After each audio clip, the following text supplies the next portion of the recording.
Hello students, good morning students. पिछले lecture में हमने डिस्कस किया था लॉ ऑफ डिमांड।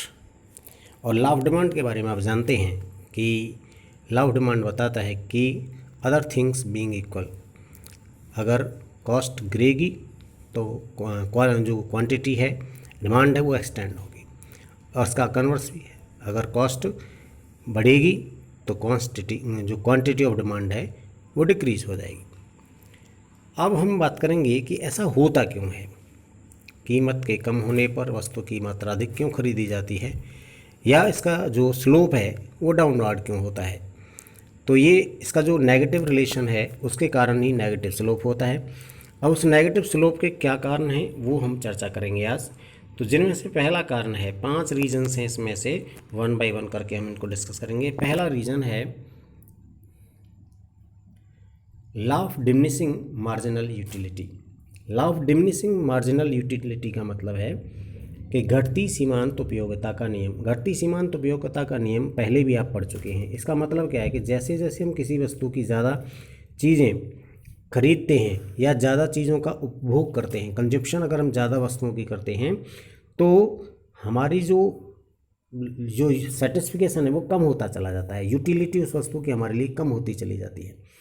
अब एक तो ये हो गया कि भाई जब हम ज़्यादा वस्तुएं खरीदते हैं तो यूटिलिटी कम होती चली जाती है। दूसरा, कंज्यूमर सेटिस्फिकेशन मैक्सिमम उस समय प्राप्त करता है जब वस्तु की कॉस्ट और उससे मिलने वाली यूटिलिटी बराबर होती चली जाएगी। अब ये सिंपल सी बात है कि सेटिस्फिकेशन उस समय ज़्यादा होगा जब यूटिलिटी और कॉस्ट बराबर होंगे। और ये आप जानते हैं कि जैसे जैसे हम कंजप्शन ज़्यादा करते हैं यूटिलिटी कम होती चली जाती है। इसका मतलब सीधा सा है कि हम उसी अवस्था में अधिक डिमांड करेंगे जब वस्तु की कॉस्ट नीचे आएगी। यही कारण है कि वस्तु की कीमत गिरने पर वस्तु की मांग बढ़ जाती है, डिमांड बढ़ जाती है। दूसरा है इनकम इफेक्ट, आय प्रभाव इसको कहते हैं। आय प्रभाव का मतलब आय का बढ़ना नहीं है। ये दो आय होती हैं, एक होती है मनी इनकम, दूसरी होती है रियल इनकम। यहाँ हम जो बात करेंगे वो रियल इनकम की बात करेंगे। तो असलियत में ये क्या है, जब एक वस्तु की कीमत में परिवर्तन होता है तो खरीदार की वास्तविक आय बढ़ती है, वास्तविक आय में परिवर्तन पड़ता है।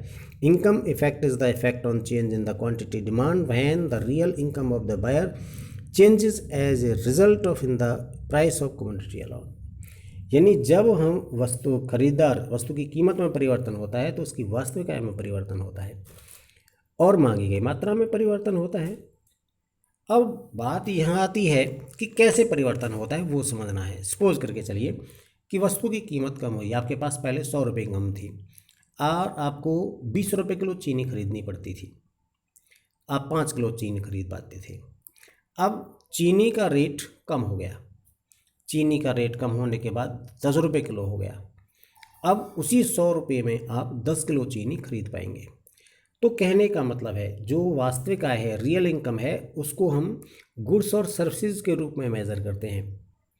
तो जब कीमत कम होती है तो उसकी रियल इनकम बढ़ जाती है और रियल इनकम बढ़ने से जो इनकम उसकी बची है उससे वो अधिक मात्रा में वस्तुएं खरीद पाता है। दूसरा प्रभाव ये है आय प्रभाव। तीसरा है सब्स्टिट्यूशन इफेक्ट, प्रतिस्थापन प्रभाव इसको कहते हैं। प्रतिस्थापन प्रभाव का मतलब क्या है कि जब एक वस्तु दूसरी वस्तु की तुलना में सस्ती हो जाती है तो उसका दूसरी वस्तु के साथ प्रतिस्थापन कर दिया जाता है। जैसे कि सपोज करके चलिए दो वस्तुएं हैं, चाय और कॉफ़ी। सपोज करके चलते हैं आप चाय की कीमत कम हो जाती है तो सीधी सी बात है कि जितने भी कंज्यूमर्स हैं वो चाय की डिमांड कम कर देंगे। चाय की डिमांड कम करके चाय की कीमत बढ़ रही है तो चाय की डिमांड कम हो जाएगी। चाय की डिमांड की बजाय चाय की जगह को चाय को सब्सटीट्यूट कर देंगे वो किसके साथ, कॉफ़ी के साथ, और कॉफ़ी की डिमांड बढ़ जाएगी। इसे प्रतिस्थापन प्रभाव आप कहते हैं। उसके बाद आता है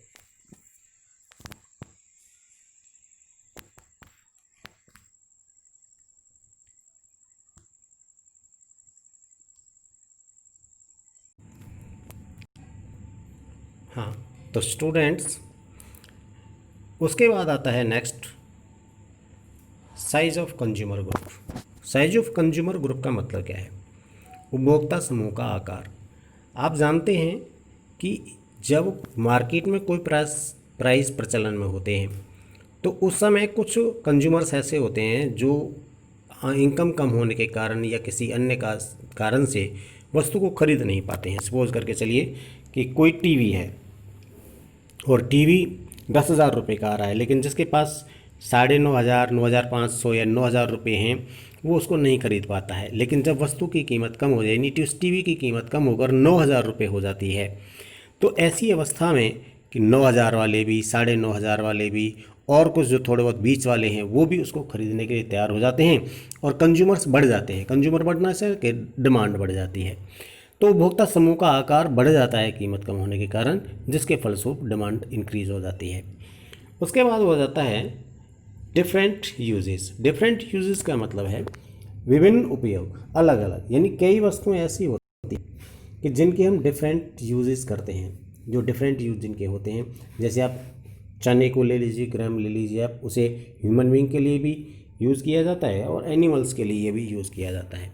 होता क्या है, जब इसकी कॉस्ट कम हो जाती है तो इसे हम केवल स्पेशल पर्पज़ के लिए या कुछ इम्पोर्टेंट कामों के लिए ही प्रयोग करते हैं, यानी केवल ह्यूमन बीइंग के लिए उसको प्रयोग किया जाता है, वो भी लिमिटेड।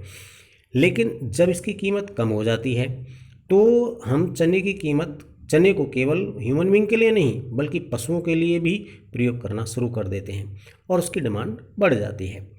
तो स्टूडेंट्स, ये मैंने आपको बताया कि ये हम जो हमारा डिमांड कर्व है उसका स्लोप डाउनवर्ड क्यों होता है। उसके बाद हम चर्चा करेंगे exceptions of law of demand, यानी मांग के नियम के अपवाद। मांग के नियम के अपवाद का मतलब क्या है? मांग के नियम के अपवाद का मतलब है कि जिन चीज़ों पर मांग का नियम लागू नहीं होता। अब ऐसी 3 चीज़ें हैं, एक है आर्टिकल्स ऑफ डिस्टिंक्शन, इग्नोरेंस और गिवन गुड्स। इस चीज़ का जो सबसे पहले शुरू का जो जाना था इसके बारे में वो सर रॉबर्ट गिफिन था, इसलिए गिफिन्स प्रोडक्ट्स भी इसको कहा जाता है, क्योंकि सबसे पहले इसको जो खोज की है या जिसका प्रयोग किया है वो गिफिन ने किया है। तो इसमें पहला है articles of distinctions. Articles of distinction का मतलब क्या है?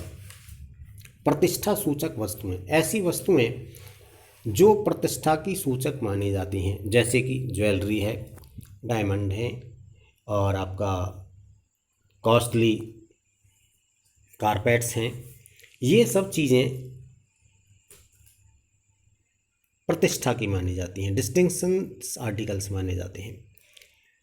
वेबलन कहता है कि इनकी मांग केवल तभी अधिक होती है जब इनकी कीमत अधिक होती है। इनकी कीमत के कम होने पर इनकी प्रतिष्ठा कम हो जाती है और इनकी मांग भी कम हो जाती है और इसीलिए इन पर मांग का नियम लागू नहीं होता है।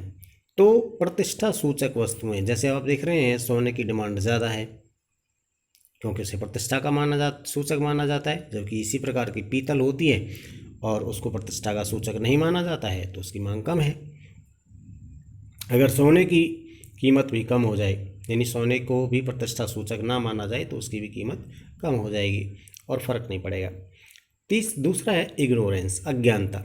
अज्ञानता में क्या होता है, कई बार व्यक्ति के अंदर ये भ्रम बना रहता है कि जो वस्तु अधिक कीमत वाली है, जिसकी कॉस्ट ज़्यादा है, वो ज़्यादा अच्छी है, बेहतर है, बेस्ट है, इसलिए उसकी डिमांड ज़्यादा करता है, जबकि ऐसा कुछ होता नहीं है। पर उसके अंदर एक भ्रम होता है और कम कीमत वाली वस्तु को वो बेहतर नहीं मानता है, अच्छा नहीं मानता है, इसलिए उसकी मांग कम करता है। इसलिए यहाँ भी हमारे पास जो डिमांड कर्व है या जो हमारे मांग का नियम है वो लागू नहीं होता है।